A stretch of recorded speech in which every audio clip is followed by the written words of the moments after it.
તમે બી મારી જેમ કૂકીઝ ખાવાના શોખીન છો અને ઘરે ઓવન નથી અને વિચારો છો કઈ રીતે ઘરે આપણે કૂકીઝ બનાવી શકીએ, તો આ રેસીપી તમારા માટે જ છે. એન્ડ સુધી જરૂરથી ફોલો કરજો. બહુ જ સહેલી રેસીપી છે. અડધી વાટકી જેટલું એકદમ ગરમ દૂધ લેવાનું અને એમાં સહેજ ચપટી જેટલું આપણે કેસર એડ કરવાનું. 2 થી 3 ડ્રોપ્સ જેટલું રસમલાઈનું એસન્સ એડ કરવાનું અને એને સાઈડમાં મૂકી દેવાનું. હવે એક પોળું વાસણ લેવાનું, એમાં 1 કપ જેટલી દળેલી ખાંડ લેવાની.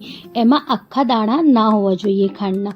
અને 1 વાટકીથી થોડું ઓછું અને અડધી વાટકીથી થોડું વધારે દેશી ઘી લેવાનું છે. હવે એને આપણે બધાને સરસ રીતે મિક્સ કરી દેવાનું છે. બેને આપણે એટલું સરસ મિક્સ કરવાનું છે કે એકદમ આપણું જે આ લોટ છે ફ્લફી થઈ જાય. તમે વિડીયોમાં જોઈ શકો છો, બસ આવી જ રીતે એકદમ ફ્લફીવાળું લોટ રેડી થવું જોઈએ, કંઈક આવી રીતે. જ્યારે આવી રીતે લોટ રેડી થઈ જાય પછી 2 વાટકી જેટલું આપણે આમાં મેદો એડ કરવાનો છે. મેદાની જગ્યાએ તમે ઘઉંનો લોટનો ઉપયોગ પણ કરી શકો, પણ મેદાથી રસમલાઈ કૂકીઝનો ટેસ્ટ વધારે સારો આવે છે.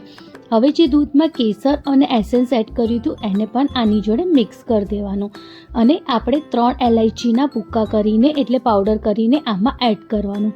બધાને હવે સરસ રીતે મિક્સ કરવાનું અને એક આપણે સરસ લોટ રેડી કરી દેવાનું. આમાં તમારે બીજું કંઈ બી એડ કરવાની જરૂર નથી અને આ માપથી અગર તમે કૂકીઝ બનાવશો તો એકદમ પરફેક્ટ કૂકીઝ બનીને રેડી થશે. તમારે જે લોટ બનશે એ એકદમ પરફેક્ટ બંધીને રેડી થશે.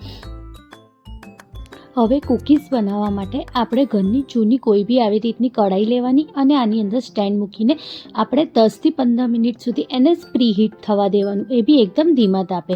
અને ઘરની કોઈ બી આવી ડીશ ઉપર કોઇલ પેપર વીંટી દેવાનું. મેં અહીંયા 2 ડીશ ઉપર આવી રીતે કોઇલ પેપર વીંટ્યું છે.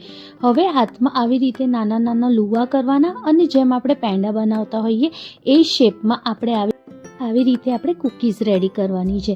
આપણે લુવાને આવી રીતે ગોળ વાળીને સહેજ દબાઈ દેવાનું છે અને આવી જ રીતે પેંડાની જેમ બધી કૂકીઝને આપણે રેડી કરી દેવાની. પછી એની ઉપર આપણે ડ્રાયફ્રૂટ્સ લગાવવાના.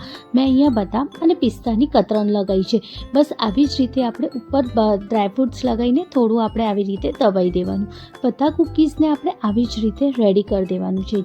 10 મિનિટ માટે એને રેફ્રિજરેટરમાં મૂકવાની, પછી આપણે એને બેક કરવા મૂકવાની. લગભગ 20 જ મિનિટમાં આપણી આ કૂકીઝ રેડી થઈ જાય છે. જો કંઈ તમે વિડીયોમાં જોઈ શકો છો 20 મિનિટમાં કેટલી સરસ બેક થઈ ગઈ છે. નીચેથી એકદમ લાલ થઈ જાય છે અને જ્યારે ઠંડી થાય છે ત્યારે એકદમ સરસ ક્રિસ્પી પણ લાગે છે. એકદમ સહેલી રેસીપી છે અને તમે ફ્લાવરવાળી કૂકીઝ બનાવવા માંગતા હો તો મારે ચેનલ ઉપર છે, જઈને તમે જોઈ શકો છો.